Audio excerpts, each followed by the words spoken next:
ਅਗਲੀ ਖਬਰ ਬੇਰੀਆ ਤੋਂ ਆ ਰਹੀ ਆ। ਬੇਰੀਏ ਦੇ ਵਿੱਚ ਜਿਹੜੇ ਲੋਕ ਕਹਿੰਦੇ ਪਈ ਐਂਡਰਸਨ ਰਿਜ਼ਰਵਾਇਰ ਹੈਗਾ ਇਹ one of the largest reservoir ਆ ਸੈਂਟਾ ਕਲਾਰਾ ਕਾਉਂਟੀ ਦੇ ਵਿੱਚ।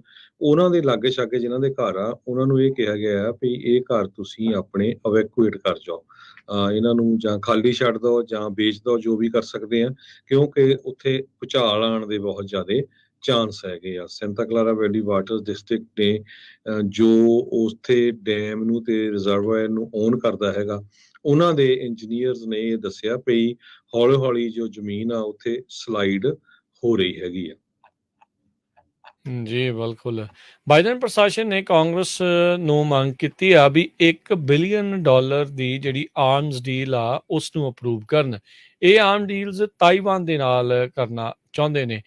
ਇਹੀ ਉਹੀ ਮੁਲਕ ਆ ਜਿਸ ਦੇ ਉੱਤੇ ਚਾਈਨਾ ਆਪਣਾ ਦਬਦਬਾ ਕਾਇਮ ਰੱਖਣਾ ਚਾਹੁੰਦਾ ਹੈ।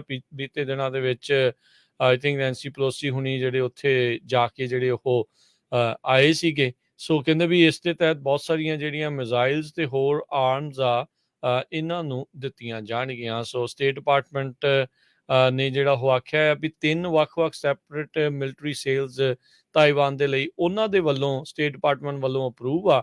ਕਾਂਗਰਸ ਨੂੰ ਇਸ ਦੇ ਬਾਰੇ ਨੋਟੀਫਾਈ ਕਰ ਦਿੱਤਾ ਗਿਆ ਹੈ। ਕਹਿੰਦੇ ਵੀ ਜੇ ਕਾਂਗਰਸ ਇਸ ਨੂੰ ਅਪਰੂਵ ਕਰ ਦਿੰਦੀ ਆ ਤੇ ਕਾਫੀ ਵੱਡੇ ਪੱਧਰ ਦੇ ਉੱਤੇ ਜਿਹੜੇ ਹਥਿਆਰ ਆ ਉਹਨਾਂ ਨੂੰ ਮੁਹੱਈਆ ਕਰਵਾਏ ਜਾ ਸਕਦੇ ਆ। ਯੂਕਰੇਨ ਦੀ ਵਾਰ ਤੋਂ ਬਾਅਦ ਦੇ ਵਿੱਚ ਵੀ ਅਮਰੀਕਾ ਦੇ ਦੁਆਰਾ ਤਕਰੀਬਨ $8 ਬਿਲੀਅਨ ਦੀ ਲਾਗਤ ਦੀਆਂ ਆਰਮ ਡੀਲਸ ਜਿਹੜੀਆਂ ਯੂਕਰੇਨ ਦੇ ਨਾਲ ਹੋਈਆਂ ਉਹਨਾਂ ਨੂੰ ਵੱਖ-ਵੱਖ ਸਾਧਨਾਂ ਦੇ ਜ਼ਰੀਏ ਰਾਸ਼ੀ ਜਿਹੜੀ ਉਹ ਮੁਹੱਈਆ ਕਰਵਾਈ ਗਈ ਆ ਤਾਂ ਜੋ ਰੂਸ ਦੇ ਨਾਲ ਉਹ ਜਿਹੜੇ ਆ ਉਹਦੇ ਸਾਹਮਣੇ ਜਿਹੜੇ ਉਹ ਡਟੇ ਰਹਿਣ। ਅਗਲੀ ਖਬਰ ਬੇਕਰਸਫੀਲਡ ਤੋਂ ਆ ਰਹੀ ਆ। ਬੇਕਰਸਫੀਲਡ ਦੇ ਵਿੱਚ ਡਿਗਨਿਟੀ ਹੈਲਥ ਤੇ ਹੈਲਥ ਨੈਟ ਇਹ ਦੋਨੋਂ ਹੀ ਜੋ ਹਸਪਤਾਲ ਆ ਫ੍ਰੀ ਬ੍ਰੈਸਟ ਕੈਂਸਰ ਸਕਰੀਨਿੰਗ ਕਰਨ ਜਾ ਰਹੇ ਹੈਗੇ ਆ। ਇਹ ਸਤੰਬਰ 20 ਨੂੰ ਹੋਊਗੀ ਰਾਮਨ ਗਰਜ਼ਾ ਐਲੀਮੈਂਟਰੀ ਸਕੂਲ ਦੇ ਵਿੱਚ।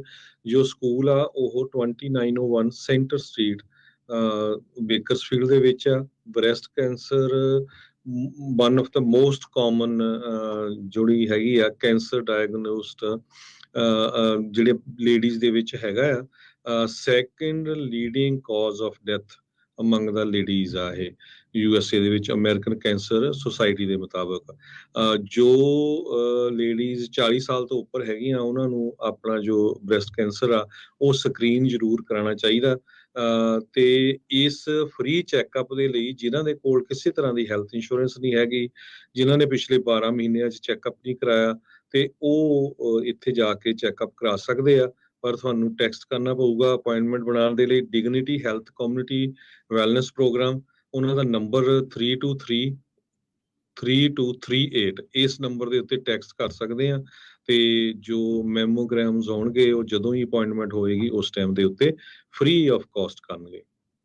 ਜੀ ਅਗਲੀ ਜਿਹੜੀ ਹਰਜੋਤ ਸਿੰਘ ਦੀ ਗੱਲ ਕਰਦੇ ਜਾਈਏ, ਸਟੀਵ ਬੈਨਨ ਬ੍ਰੇਟਬਾਰਟ ਜਿਹੜੀ ਨਿਊਜ਼ ਚਲਾਉਣ ਵਾਲੇ ਇੱਕ ਟਾਈਮ ਦੇ ਉੱਤੇ ਟਰੰਪ ਉਹਨਾਂ ਦੇ ਐਡਵਾਈਜ਼ਰ ਵੇ। ਟਰੰਪ ਹੁਣੀ ਖੁਦ ਆ ਬੜੇ ਤੱਤੇ ਪਾਣੀ 'ਚ ਕਲਾਸੀਫਾਈਡ ਡਾਕੂਮੈਂਟ ਚੱਕ ਕੇ ਨਾਲ ਕੱਛੇ ਮਾਰ ਕੇ ਜਿਹੜਾ ਕਹਿ ਲਓ ਵੀ ਉਹ ਲੈ ਗਏ।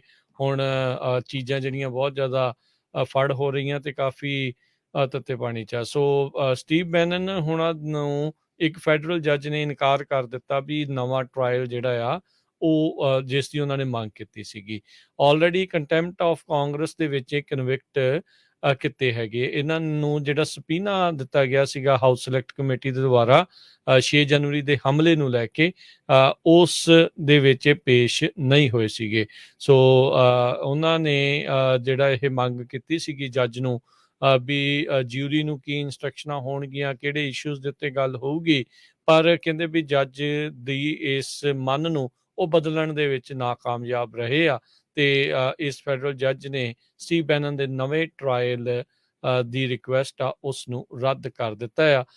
ਇਸ ਮਾਮਲੇ ਦੇ ਵਿੱਚ 21 ਅਕਤੂਬਰ ਨੂੰ ਇਹਨਾਂ ਨੂੰ ਸਜ਼ਾ ਸੁਣਾਈ ਜਾਵੇਗੀ।